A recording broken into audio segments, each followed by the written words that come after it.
Olá, pessoal. Então, hoje nós vamos ver essa definição que é chamada, em inglês, reflexive closure.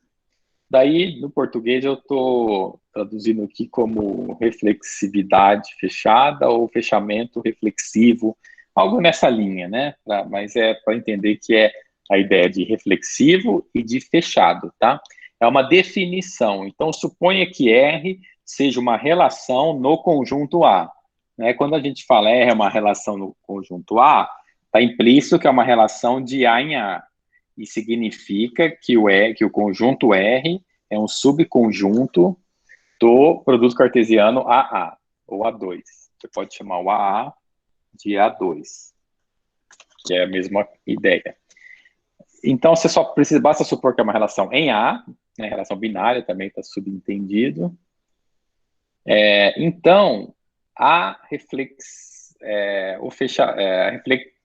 reflexividade fechada de R é o menor conjunto S contido no produto cartesiano A2, tal que o R está contido em S e tal que o S é reflexivo, se existir tal conjunto menor. Então, quem que lembra o que é o menor? Vocês lembram? O menor elemento? É aquele que relaciona com todos.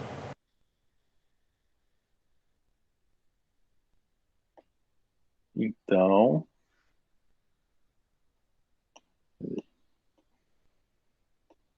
opa, isso aqui, definição. A gente viu, então, o menor elemento junto com o mínimo. Então, o menor elemento é aquele que se relaciona com todos. Ok, perfeito. O menor elemento, tá aqui, ó, é aquele que se relaciona com todos. Perfeito. Deixa eu ver se eu já coloquei aqui. E aí, lembrando aqui, ó, só lembrando que você tem que o R é uma ordem parcial em A, o B é um subconjunto de A, e o Bzinho pertence ao B.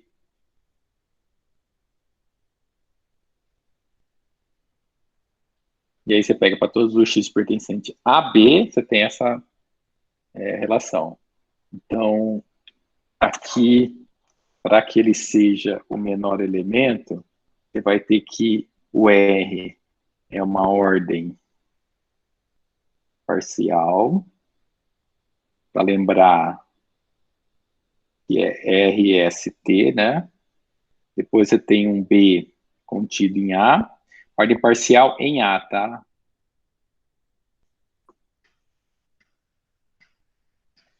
Em A. Depois o B contido em A, e aí depois você tem para todos os X pertencentes ao conjunto B, o B se relaciona com todos. Pronto, você escreveu isso, você colocou todas as informações necessárias para você entender quem que é o menor elemento, tá?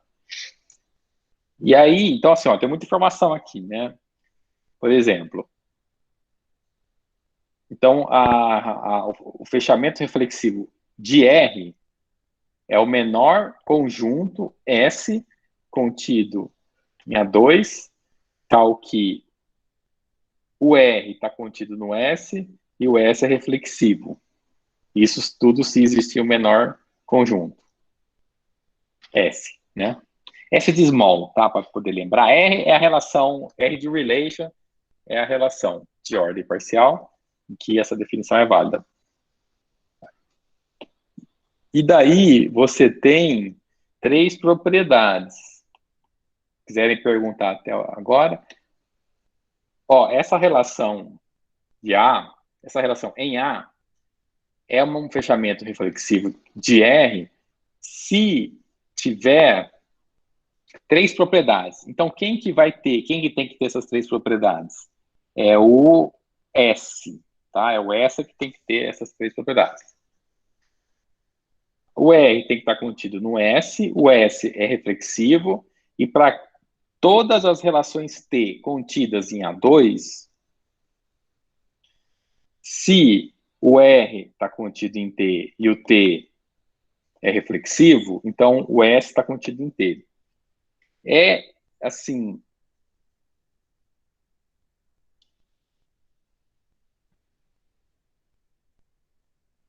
Então, o que significa? Eu gosto também muito de símbolos matemáticos, né? Às vezes eu acho que. O que significa, então, ser que o S é reflexivo? É que para todos os X pertencentes a S, nós temos que o X se relaciona com ele mesmo, e se relaciona via S, né? Porque o S é que é reflexivo. Então, você tem esses símbolos aqui.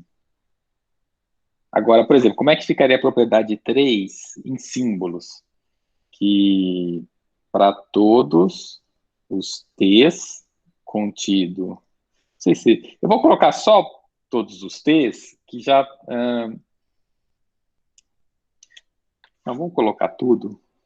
Eu queria deixar só subentendido, mas tudo bem, não vai atrapalhar tanta anotação. Para todas as relações contidas em A2, se o R está contido em T e. Espera aí que eu acho melhor pôr para cá.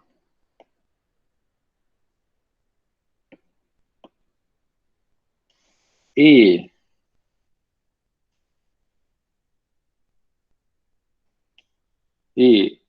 para todos os x pertencentes a t, você tem x, t, x, né? Se isso acontecer,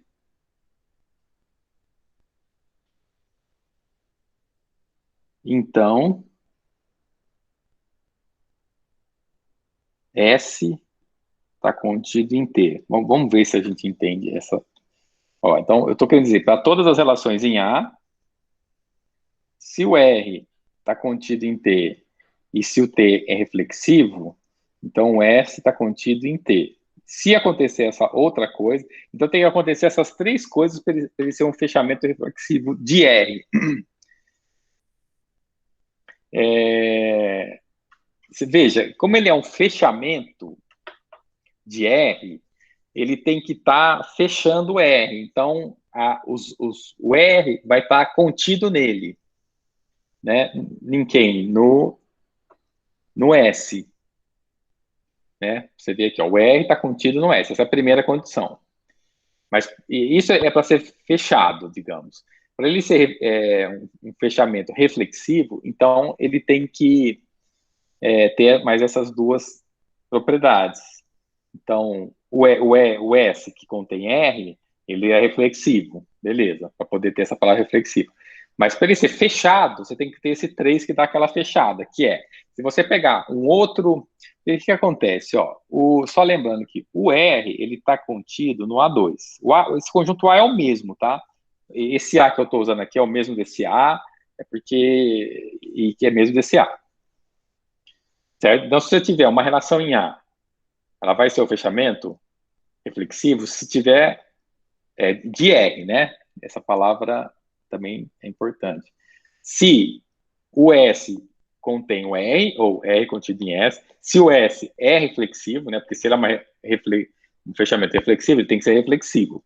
E daí, se você pegar qualquer outra que está contida no A2, aí e que acontecer mais duas coisas, que é o R também está contido no T e o T também é reflexivo, então o S vai estar contido no T. Isso é o que dá o caráter de fechar, entendeu? Ou propriedade 3. Mas vamos às perguntas de vocês. Veja se não se entendeu, se não dormiram, se estão acordados aí. Se estiver dormindo, pega um café.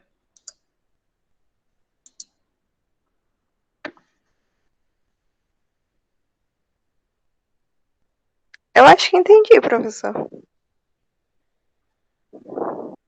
Ah, legal. Já dá para ter uma ideia, assim, do que está acontecendo, né? Que é tudo um pouco abstrato, ou bastante abstrato, porque a gente está falando de conjuntos e não necessariamente a gente está vendo um exemplo.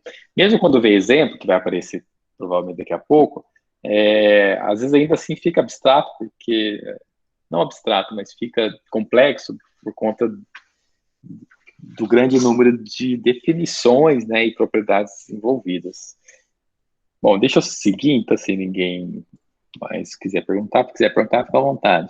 Aqui são duas observações. Se uma relação R tem um fechamento reflexivo, então esse fechamento reflexivo é único, tá? Ele é único.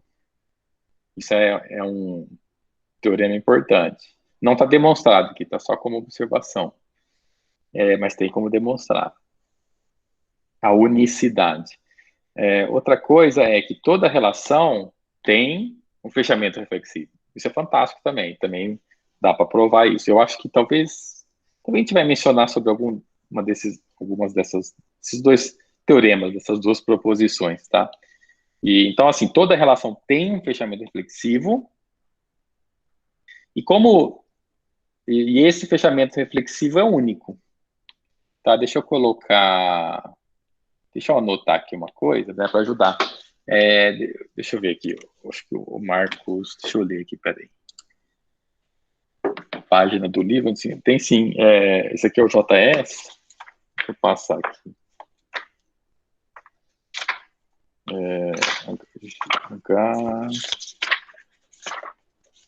JS.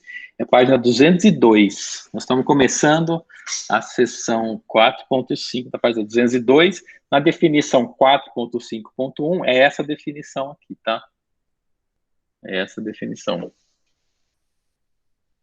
Ó, logo abaixo da definição, onde está escrito according to theorem 4. Alguma coisa, ponto 6, eu risquei. Eu não lembro o que é essa alguma coisa que está riscado aqui. Me parece que tem um erro aqui. O correto é, de acordo com o teorema 4.4.6, tá? Então, corrige aí depois, tipo uma erratinha aí, se a sua edição for a mesma da minha, que é a segunda edição. Parece que tem a terceira edição já. A terceira edição pode ser que isso já esteja corrigido, mas é porque eu, estudando, eu deparei com isso. Mas é essa página. Então, assim, eu vou anotar aqui, ó. Toda relação tem um fechamento reflexivo. Ou um fecho reflexivo. E ele é único. Por que você pode afirmar isso? Por causa do 9. O 9 está falando que se a relação tiver, ele é único. E aqui está falando toda relação tem. Então, toda relação tem um fechamento reflexivo único. Alguma dúvida?